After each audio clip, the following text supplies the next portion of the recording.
Well, you're on crutches. What's happened there? In the first round, I kind of hurt my foot. I hurt my leg. Leg stuff you could kind of eat because that happens in training. But I'm pretty sure I broke my foot, so I kind of had to eat the pain a little bit until I saw the damage being received by him too. At a certain point, you know, you're swinging a bat at another bat. Sometimes your bat might break first, but sooner or later, both bats are going to be broken.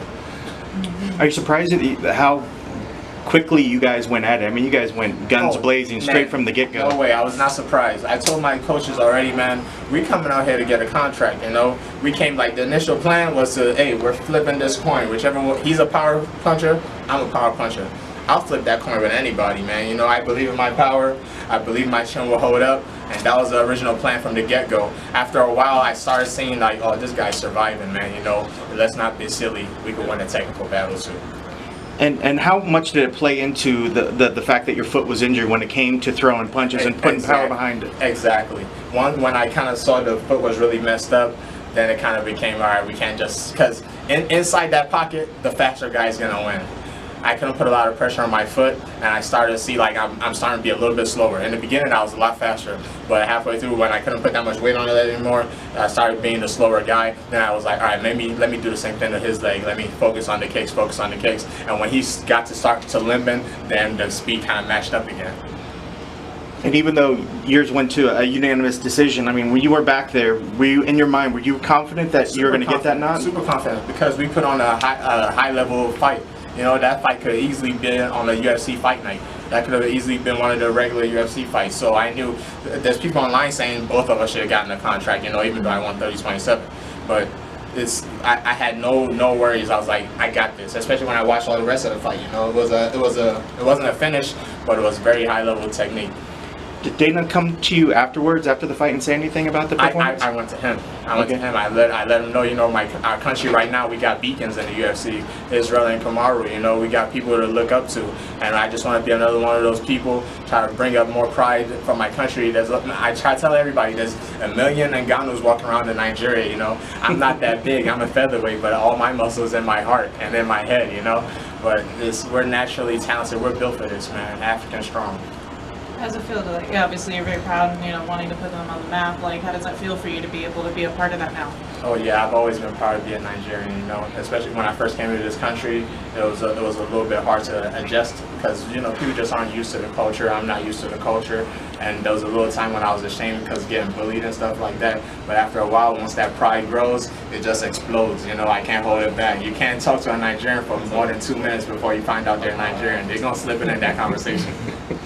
How long on the foot do you think maybe before you get back in? I gotta see what's going on with it. I don't know. It's swelling right now. It's getting uglier and uglier. We'll find out though. I don't like being away from the gym long. I start getting a little crazy, and people don't want to be around me when I'm not at the gym, you know. So even if it's something crazy, I'll be on my butt throwing punches, you know. I'll be doing hoopa sweeps and stuff like that. It's all good.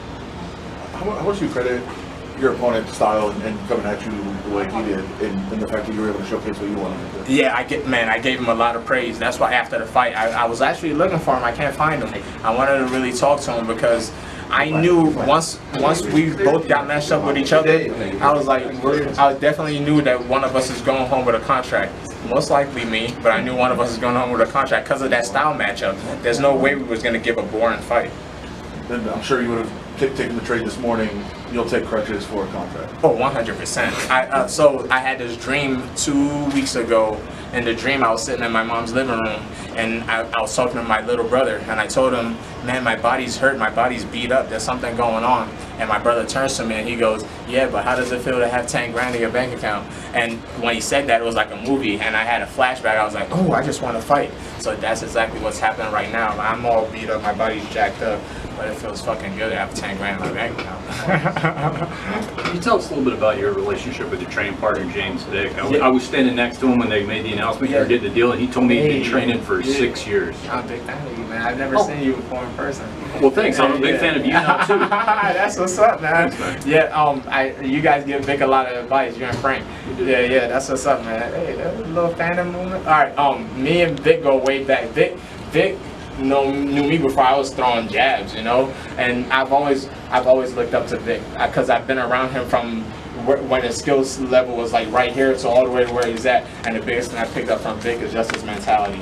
Vic has done a lot of things that people don't expect him to do, a lot of things that people don't believe he can do, but that's only because he has a stronger mind than most people. And that's one of the biggest things I take away from Vic. I've always been a hard worker, but when I met Vic and when I hung out with him, I started seeing how people think, how winners think, you know, and that's the biggest thing I take away from him.